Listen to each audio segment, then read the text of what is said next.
Hi folks, this is All the Fruit, and today I want to present you a grapevine so unpopular that it was actually declared toxic for many decades, so controversial that it's still illegal in the EU, but a very strange grapevine with an actual fan club, people who really like the stuff, and some of them are even trying to become martyrs. They are trying to get caught by the authorities and persecuted and fined for selling this stuff because they want to fight for the legalization of this once popular wine. Well, I don't know where to start. This is a very historic and very interesting variety. Let's start with my own experience. Well, here in Heidelberg, and especially around the village of Handschuhsheim, I've seen this stuff everywhere. Usually it grows around fences or at pergolas like here, or in rocky areas which used to be vineyards, in gardens which have become forests. One or two grapevines at old cottages like this one. To be honest, I always considered it the most inferior and worthless wine. The most inferior and worthless grapes, to be honest, because I never tried the wine. And because it's so common around here, oh yeah, it burns in my throat already.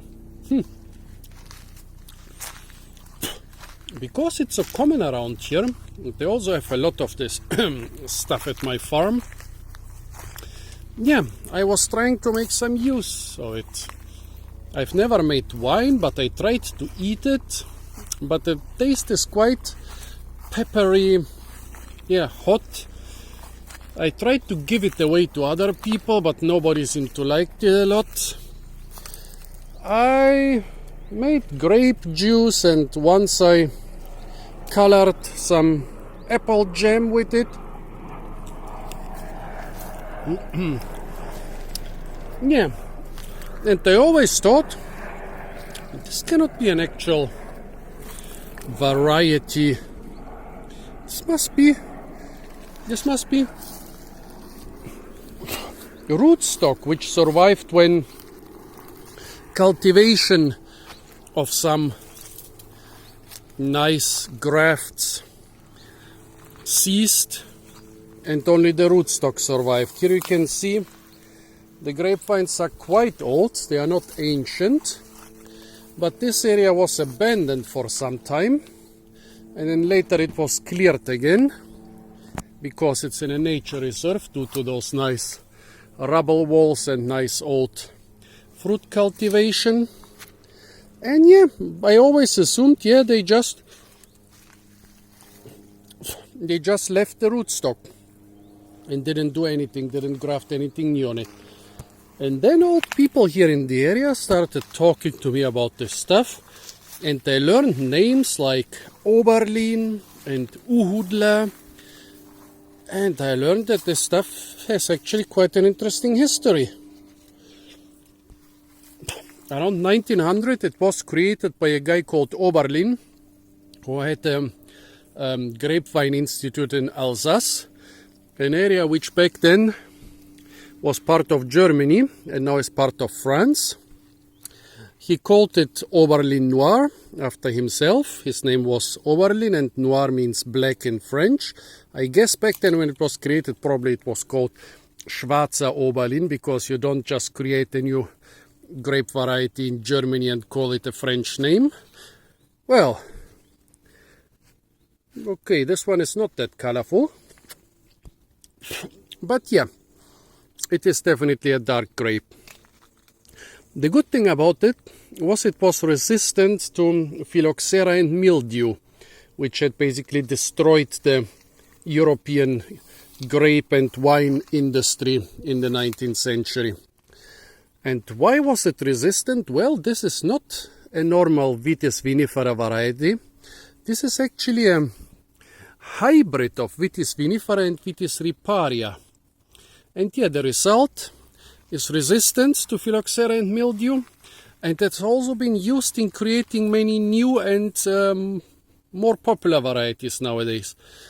And in France it was quite popular in the 50s. They still had several thousand hectares in France. It also spread in parts of Germany. In the Burgenland in Austria they have this stuff, they call it Uhudler. Yeah, here in Germany, well, it seems to be quite traditional for Handschuhsheim, because they used to have an Oberlin festival here. I don't know why they cancelled it 10 years ago. I've never been at this festival, but it seems, yeah, old people here in Handschuhsheim actually are quite familiar with this wine. And then why did it become illegal? Well, it seems that in the 1930s, in order to appease the public opinion and big wine, some small wine varieties which were not of commercial importance were made illegal in France. And a couple decades later, this ban was confirmed by the EU, spread around the whole EU, and they included a lot of other varieties, including the Oberlin, which by then was of no commercial significance in Europe anymore. It seems that it's, was it in Uruguay or in Paraguay? One of those two countries, which I always confuse, still has quite a significant Oberlin culture. But in Europe it was of no commercial importance, and so they could ban it and appease big wine growers. Yeah, and a lot of stories got spread like that it helps the survival of mildew and phylloxera, that it's toxic, that it doesn't taste good. Well, I don't know why the European Union is concerned if it tastes good or not. There's not a reason to ban something. But yeah, you can see here it's not being sprayed and it's still in perfect health. And yeah, there are areas in Europe which continued cultivating this stuff. In the region Savoy in France, also in the region Grand Est, in Germany, in some places, like for example here in Handschuhsheim, in Austria in the Burgenland. Yeah, people kept cultivating this stuff because you don't need to spray it. You have grapes every year without actually doing anything, because yeah, here they are doing a little bit, but actually they are not doing anything about the grapes. They are just cutting the grass, and there are enough places I know where people haven't cared for those grapes for decades and they still survive. Yeah, actually I have some on my farm. I've cut the grass around them for 15 years, but I've done nothing to the grapevines, never watered them, never fertilized them, never sprayed them with pesticides, never cut them, and they're still growing and producing wine. I mean, okay, the grapes look quite puny, small grains, sometimes a little bit, or sometimes quite few grains or berries in one bunch. But yeah, look at how much stuff it produces without any care. It adds up, even those small light bunches of grapes, they add up. Well, when it comes to the taste, I haven't tasted the wine, but the grapes, yeah. Sometimes it is like eating a little peppercorn. They are quite peppery. And, well, people have told me about the wine. Firstly, it will be quite sour. I encountered the English expression foxy. Yeah, it seems to have quite a lot of acidity. The wine you make out of it is pretty strong actually. You get drunk very fast, but that's not the big problem. The big problem is the hangover. Incredible hangover.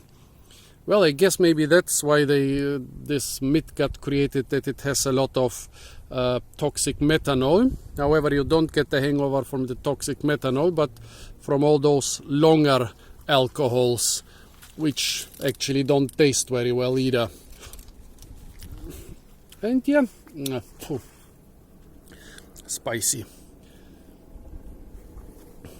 As you can see here, they are still in Hanchosem. As I said, the stuff is ubiquitous. When you walk around the hills in the vicinity of Hanchosem, you'll find it everywhere. I don't know anyone who is still producing the wine. There must be still someone. I mean, here they could start producing it. They would have enough for a couple liters, for 1 or 2 gallons. It's not of big commercial interest nowadays, but a very interesting little wine, and there are actually people producing it. It's illegal. Well, it was kind of illegal to grow it in wine growing areas. It's still, I think, partially illegal. It's definitely legal to sell the wine, but there are people selling it, and there are some of them who say, yeah, here we have pictures, we have videos how we are selling this wine. We are calling it Oberlin and Uhudler and all the other illegal names. Please, European governments, please, European Union, sue us. We want to prove that there is nothing bad about this wine. And we want a battle in court with you. However, the craven European authorities actually refuse to persecute those people for now, because they know that they will lose the battle, that there is no real reason for doing that. And so, yeah, the Oberlin grapes and the Oberlin wine are remaining illegal and very